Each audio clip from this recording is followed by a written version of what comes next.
In our main video in this little mini series, we discuss the personal symptoms of pornography withdrawal and what that can look like for a person. But quite often, this whole process doesn't happen in a vacuum. Many of the people that we work with are actually in a relationship with someone. And so today we want to get into that side of that. And to help talk about the impact that this can have on a relationship, I now get to interview my beloved wife, fellow therapist at Therapivo, Verlinda, and she has worked quite a bit with betrayal trauma, helping folks who are partnered to people who are in pornography recovery. Yeah. Is a better way to put that. Yes. So, Verlinda. Yes, Caleb. From your clinical experience, what is the most common and painful thing that you see partners going through when they first discover this issue? I think that loss of trust is a huge one. Yeah. Like loss of trust in my spouse. Like, I trusted you. Right. How could you do this? But then there's also like a loss of trust in self. Like, how could I not have known? And then I doubt everything because what I thought was true has changed or has shattered. Yeah. Yeah. So that's a really big one that I see, is a loss of trust in my spouse, a loss of trust in myself. Yeah, for sure. And there's kind of a little bit of a knock-on effect there of like, it just, when your trust in yourself shatters, you wonder about everything. Yes, exactly. It really shakes your world and can be like, do you see a lot of folks with like, almost like disorientated, or do you know what I mean? Like, yeah, like confused. Yeah. It's very, very confusing because like, how do I know what's even true anymore? Yes. Yes, because you were assuming things were true. Yes. And this part wasn't true. So now what about all these things that I assumed was true? Are none of these true also? Like, it's so disorienting. Yeah. Confusing. Yeah. But yeah, just that loss of trust of like, how could I not have known? Yes. Another thing that's huge is the lies. Okay. Often people who have been using pornography, if they're asked about it, will lie. Yeah. And not tell the truth. Yeah. So for, like, I mainly work with wives. Yeah. So for women who come in, you know, if they ask their husband, the first time they asked their husband about it, he told them the truth. That is a very different, like, response from them or impact on them. Yes. Than someone who's wondered and has asked and has been lied to over and over and over and over, and then it comes out that it's true. Yeah. That's disorienting. Yes. There's a certain amount of like gaslighting and second life splitting, secrecy, Yeah. all that has to be packaged around hiding the addiction if that's been going on for a long time. Yes. And that has a huge toll too. Yes.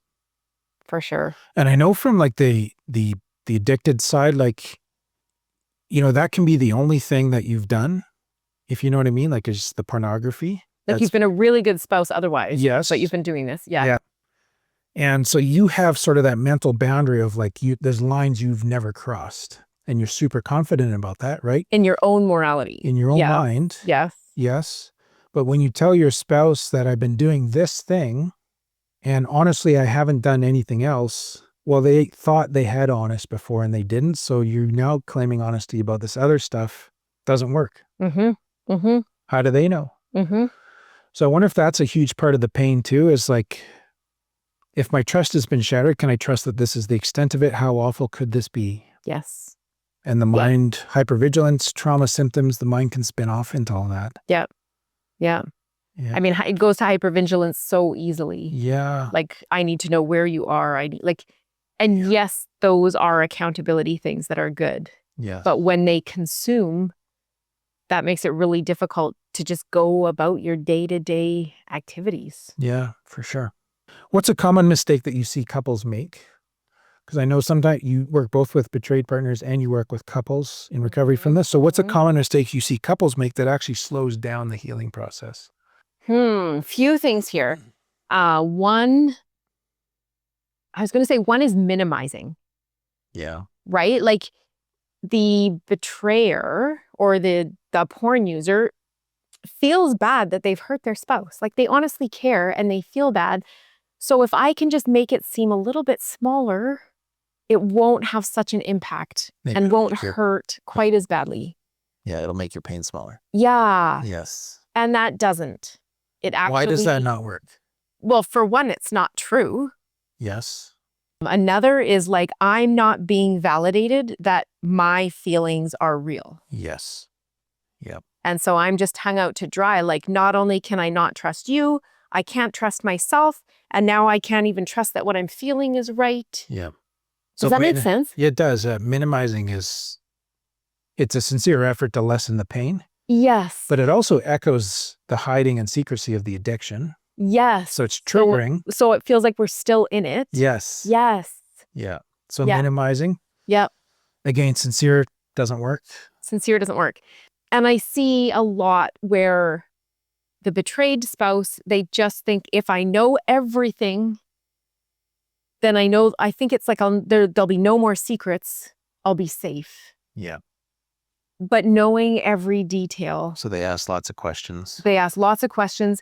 They demand answers. And it's like the person in recovery or the person who's been using is trying to be so honest at this point. Yes. So they give all these details. Yeah. Because to say no, that wouldn't be helpful is like, you don't get to decide whether or not this would be helpful. Yeah. You already hurt. Yes. Just for our listeners, can you give us like a couple example of like what good to share details are and what probably are going to be harmful details? Mm-hmm. So good details are like for pornography use, like what device you used it on, where you would use it, and when you would use it, like in the bathroom or in the bedroom, morning, afternoon, night, at work. Almost anything related to how you hid it or secret about it or lied. Yes. Yes. Helpful. Yeah. Not helpful. Yes. Is details about like what you looked at. What you were attracted to. Yes. The kinds of videos you watched. Yes. Yeah. Because then that enters into the mind. This is what he likes. I am not what he likes. I compare myself to that. And if you can't ever be that or you aren't that, like. Exactly. And this is airbrushed and it's computer generated and manipulated and acted and whatever. Yes. And real human, there's just no comparison there. So that's so hard. And I get like, I want to know every detail so that I know I'm safe.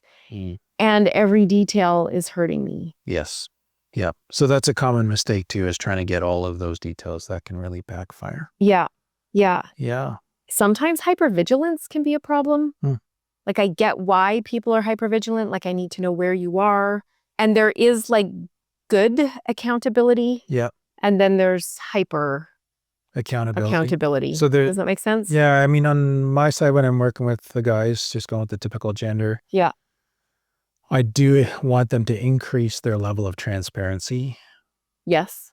Yeah. And to, I will tell them, like in the past, you didn't have to tell your wife when you left work. You just showed up between 5:20 and 5:30 and it was fine. But now you're going to text her when you're leaving. And if you get stuck with a train or traffic, you're going to let her know. Or you stop and grab something. Stop at the supermarket or something, you're going to let her know. So that increase, it won't last forever, but you have to do that for this while just to reestablish trust. You want to be extra communicative, extra transparent. Yeah. That's goodwill. Yes. Working with couples, we talk about intentional honesty. Yeah. Or radical honesty. Yes. Whereas like, I'm going to tell you every single thing right now. Yeah. For your safety, to help you feel safe. Yes. To show I'm not hiding. What about the mistake of, like you're so betrayed, you need the pain to go away. So you kind of take the wheel on the recovery process for the addict. Yeah. Can you speak to like, I totally get why that happens, but can you speak to the betrayed partner side of that? Yes. So yes, like of course it makes sense when this person that you love is like stuck in an addiction that you want to help.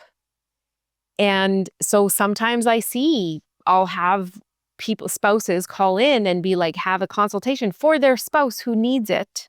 Like they got themselves into it and we need to let themselves get themselves out of it. We need to let them get themselves out of it. Which can be super tough to do. It can be super tough to do. And it feels... Maybe they don't want to. Yes.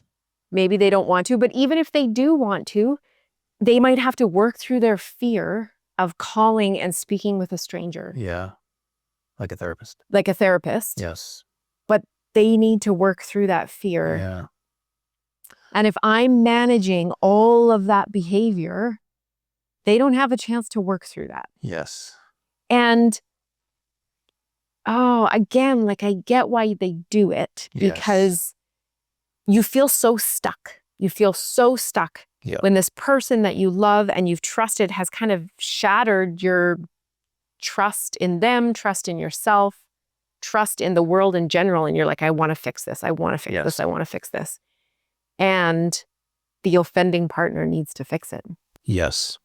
If the addict doesn't come up with their own intrinsic motivation to get sober and stay sober, you're going to be managing that for the rest of your lives. Ouch. Yes, very tough. But it doesn't mean you don't have choices. You can choose boundaries of various sorts. Interventions. Like there's other things you can do. Yeah. But that's a common one for sure. Yeah. So what's one piece of just like very practical advice that you would want to give to a couple who is watching this and they want to start like a good conversation about healing and recovering from pornography? I would say for the partner that's been hurt by the addiction, to try a soft start. And that means like acknowledging all the fear and the hurt and even the anger that's going on inside, and soothing, like self-soothing, so that I can come to my spouse in a way that's not going to like overpower and instantly turn them into fight or flight. So if I can come calmly because I've soothed myself, then the conversation has a much higher likelihood of being successful. And for the... More like, can I say maybe more like appeal than attack? Oh, I like that. Like that? Yeah. Yeah. It's like an invitation to be in conversation. Rather than like... Yes. That makes room for that intrinsic motivation. Yeah. That's good. And then for the addicted spouse. Don't minimize. Yeah. And like, again, we get why you want to, because if I can make this smaller, it'll make their hurt smaller. But you know what? Their hurt is out there. And you not acknowledging it is like one more hurt. And it makes the hurt bigger. But when I can feel like, okay, they can see how much I hurt, they're willing to be honest, they're willing to be open, that's when a conversation can happen. That is such an important insight. Acknowledging and validating the hurt. Beautiful. Is there anything else you wanted to add to this then?